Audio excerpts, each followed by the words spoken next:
Paul promoting it. You know, it's just like doesn't bother me. There's compromising the sport, and that's like bad. I am seeing reports online that Jake Paul might be fighting Francis Ngannou, which is just absolutely bloody ridiculous. Jake Paul, Gervonta Tank Davis, the fight is in jeopardy, and it's for a reason that I think you all could believe, but maybe can't believe is happening again. Joe Rogan expressed shock over reports that the Netflix stream Jake Paul vs. Gervonta Tank Davis exhibition fight might not happen as planned. What began as another high-profile boxing payday has suddenly spiraled into legal drama and a social media firestorm.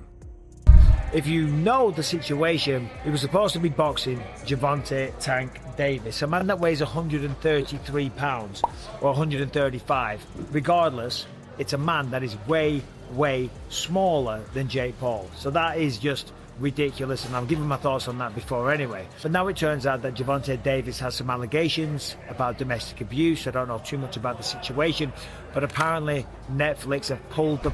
Reports suggest that Gervonta Davis is facing new legal trouble, a civil lawsuit from a former partner alleging serious incidents. This development has put his highly anticipated November exhibition with Jake Paul in serious jeopardy. Multiple outlets have reported on the lawsuit, the possibility of Davis's arrest, and fresh allegations that surfaced at the end of October. Idiot, and I don't know nothing. And don't take my advice. I love the Saudis. Don't take my opinion. I love the Israeli government. I love everybody. That had nothing to do with them. That was Jake Paul promoting it. You know, it's just doesn't bother me. There's compromising the sport, and that's like bad. It's just like if I bet on it, watching it bothers the fuck out of me. Watching it with people who are so in on it, and then also man, the sports betting apps, they introduced like chat apps in them in Australia, so it's like they're trying to take the place of social media companies where you go together and you meet your friends. Like betting should be exciting enough without having a weird. They're just trying to draw you in. thing. They're just trying to make money, right? So they're trying to. Davis's complicated legal history has resurfaced in the headlines. He was arrested in South Florida earlier this year on a misdemeanor battery-related charge, a story that was widely reported at the time. His previous cases have alternated between dropped charges and plea deals. These past incidents are part of the reason why this latest legal situation feels so serious to both promoters and fans. I am seeing reports online that Jake Paul might be fighting Francis Ngannou, which is just absolutely bloody. Day Margera stated on X, formerly Twitter, that the fight is likely being postponed, saying, "Update, I'm hearing it's being postponed. Not sure about the date, but I'm about 80% certain the November 14th event is cancelled."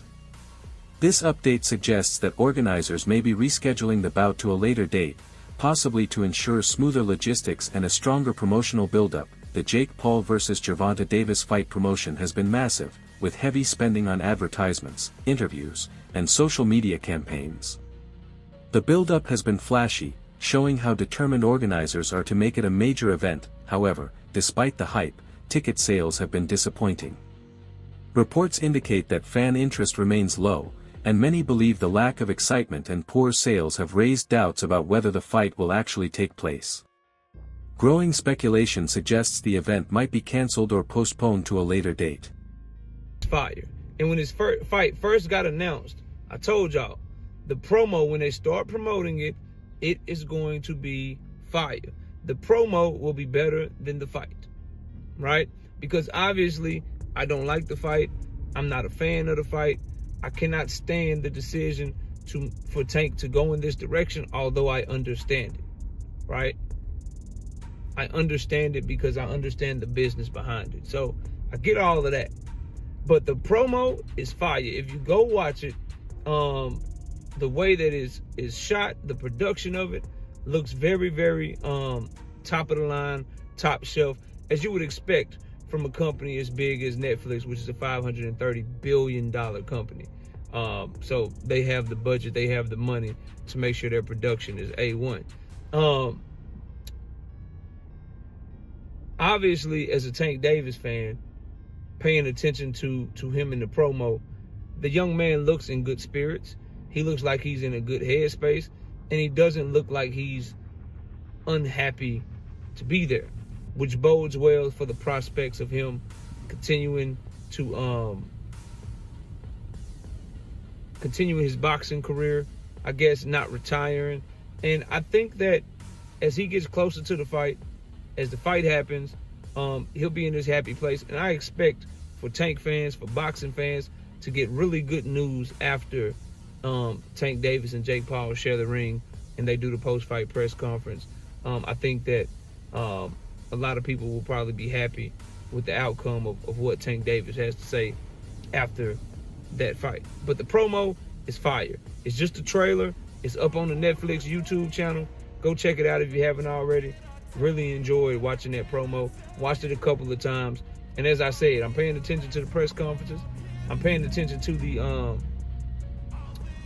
the build-up because I feel like there's a chance that could be more entertaining than the actual fight. Although the matchup between Jake Paul and Gervonta Davis has caused confusion among fans and analysts alike. Many question why Jake Paul agreed to fight Gervonta when there seems to be little benefit for him. The fight feels unnecessary and has failed to generate genuine excitement. Even with heavy marketing and promotion, public interest remains low.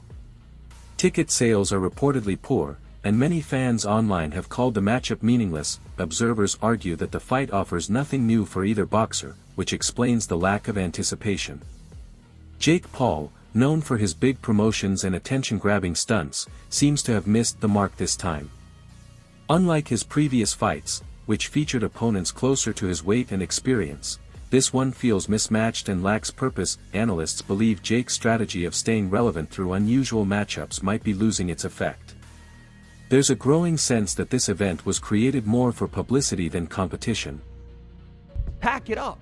It's over with. Because the fight makes no sense. It doesn't even make sense for Jake. For all the things Jake's talking about doing, it makes no sense for him. Again, money, sure.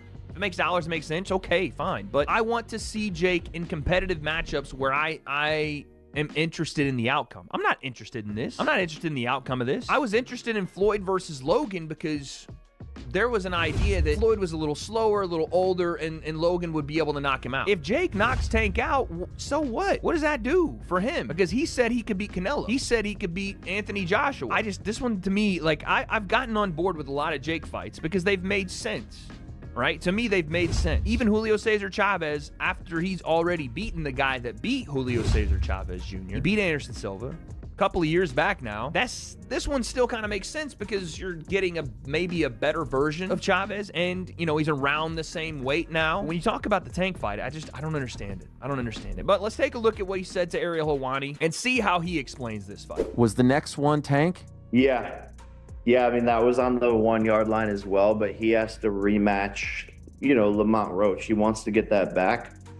And then we'll be back in discussions with Mr. Gervonta. But, man, this is the nature of boxing. You have massive fights on the 1 yard line and things just fall through. Again, I just don't know why. Why would this be where you go? Like, the Mike Tyson thing I could kind of understand because it's Mike, and it's an exhibition, and he's retired. Tank still being in the competitive nature of the sport throws this one completely off for me. And the fact that Jake is like 60 pounds bigger than he is.